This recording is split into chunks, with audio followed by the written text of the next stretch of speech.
Final setup I use pretty much is going to be this delay that's going to be post fader, and then the chorus is going to be pre-fade, and so the reverb. Yeah, boy.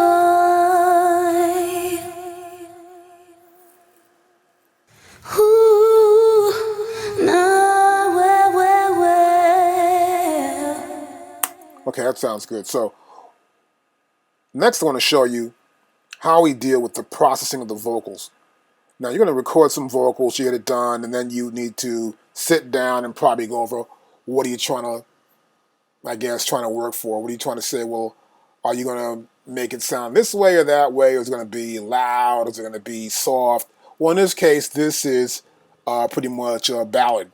So right now, I've just muted out these inserts. It's pretty simple. You press Command, and you click on that insert, and you mute it. Click on it again, it's back in again. So that's on the Mac. So now, I'm going to open this plugin and show you the process I went through to bring this vocals to that point. First of all, I got the vocal set up, and I wanted to make it, of course, a female vox.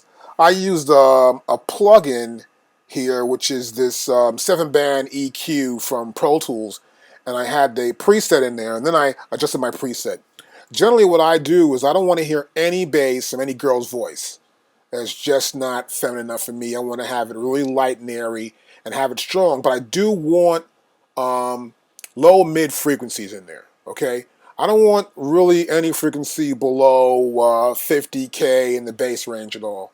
I don't need that at all whatsoever. So I'm trying to keep everything in this range, rather 50 hertz back here. I don't want to keep anything near there. I want to keep it really nice and airy enough. So here, for example, you hear it back.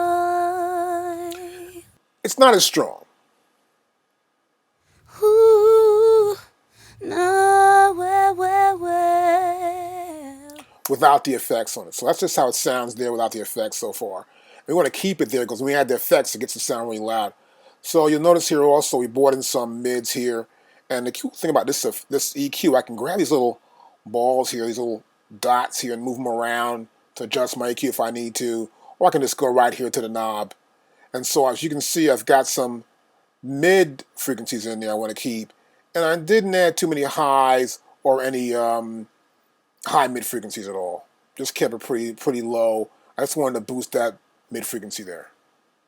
Next, we need to add a compressor. Okay, so that's always important. So I'll pull this down right here. And to keep any plugin open, you can just click right here in this little red button and then open the next plugin, and it'll open also as well. And this is my compressor. So I'm going to press Command and click on this compressor, and now it's no longer in bypass mode. yeah, boy. And now it sounds much stronger. Ooh, Now what the compressor's doing, obviously from the term it says compress, so that means we're getting the high part and the low part, and we want to get it down to where they all sound within this one range. So it's sort of like a gain reduction. We're gaining here from the bottom and reducing the top. So there's a gain reduction thing going on here. And simply put, we're using a 5-to-1 ratio of compression on this track. And we got our knee set here to about 30 dB. Now the knee right here is this little curve right here. That's how smooth we're applying the compression to the threshold ratio here. Next, we have the gain.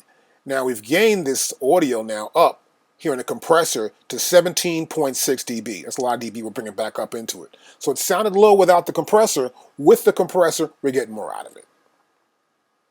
Okay, so next, after that, what I decided to do here is to really work on the bass and get more bass out of this vocal. So what I did, I got a 1-band EQ.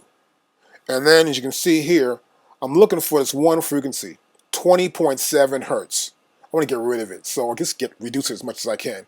And so I did by a negative gain of 17.3 dB. Okay? And see, it's my cue here, so I went there and found out where that frequency's at and said, whoa, we get rid of that frequency.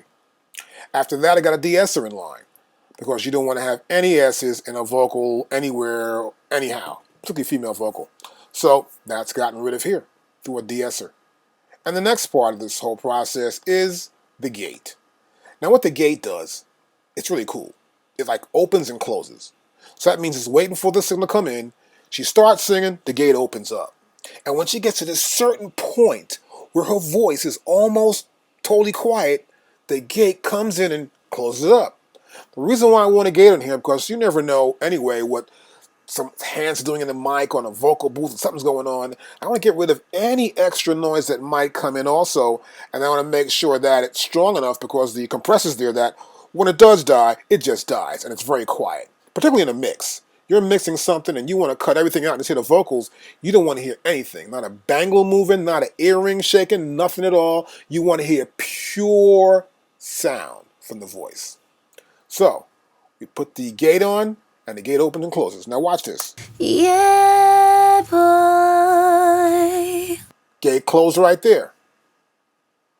Ooh, And it opens up. no, well. So what the gate's doing, I have it set up at this point where she's taking that breath. She's going to take that breath a little bit. I want the gate to be closed just to where she gets to the high part of taking in the breath. And then I want the gate to open a little bit. And as she starts making that word come out, the gate's fully open. How this is done, I've got a hold at 73.0 milliseconds. Then I'm using a threshold of 24.0 in the dB, all right? We got a release point about 420 milliseconds. I can do a little bit less, but for this particular song, I want to make sure that the vocals come out, and then when she takes that breath, that the gate opens up on time on the voice. Using a tack here of about 1.0 milliseconds. It's a very small tack, but it works perfectly well. And of course, our ratio is 1 to 3 to 1. So, if you need to know more about plugins as well, too, you can always visit the school. We have a full lesson on every single plugin that ever comes out. You know, that's important to know how to work plugins and understand the process of applying plugins to anything. Okay, so I'll play it back and let's hear it again. Yeah, boy. We'll close these plugins. Ooh, no, well.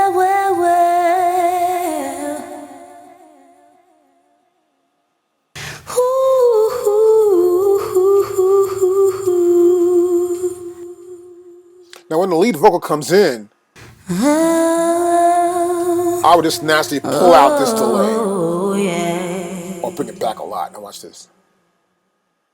I never would have told you just how I really felt about you. Had I known your mind was occupied. So I'm going to have a little bit of reverb. I'm going to get the bounce once I get the music in there, but you get the idea.